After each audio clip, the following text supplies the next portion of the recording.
નમસ્કાર દર્શક મિત્રો, આપ જોઈ રહ્યા છો સૌરાષ્ટ્ર ધારા ન્યૂઝ। હવે જોઈએ અગત્યના સમાચાર। બગસરાના હડાલા ગામે કુદરતી ઉપચાર સર્વરોગ નિદાન કેમ્પનું આયોજન કરાયું। આ કેમ્પમાં 85 દર્દીઓએ લાભ લીધો। કેમ્પને સફળ બનાવવા ગામના યુવાનોએ ભારે જહેમત ઉઠાવી। રાજકોટ, અમદાવાદના ડોક્ટરે પોતાની સેવાઓ આપી।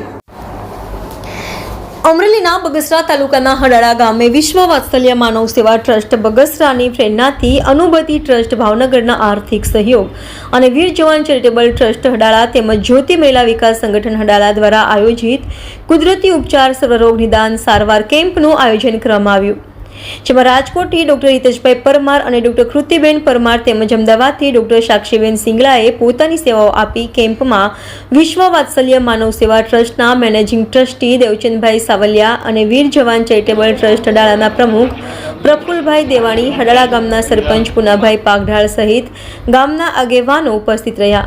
આ કેમ્પમાં 85 દર્દીઓએ લાભ લીધેલ અને કેમ્પને સફળ બનાવવા ગામના સ્થાનિક યુવાનોએ ભારે જહેમત ઉઠાવી હોવાનું દેવચંદભાઈ સાવલિયાએ જણાવ્યું। રિપોર્ટર અશોક માણવર, સૌરાષ્ટ્ર ધારા ન્યૂઝ, અમરેલી।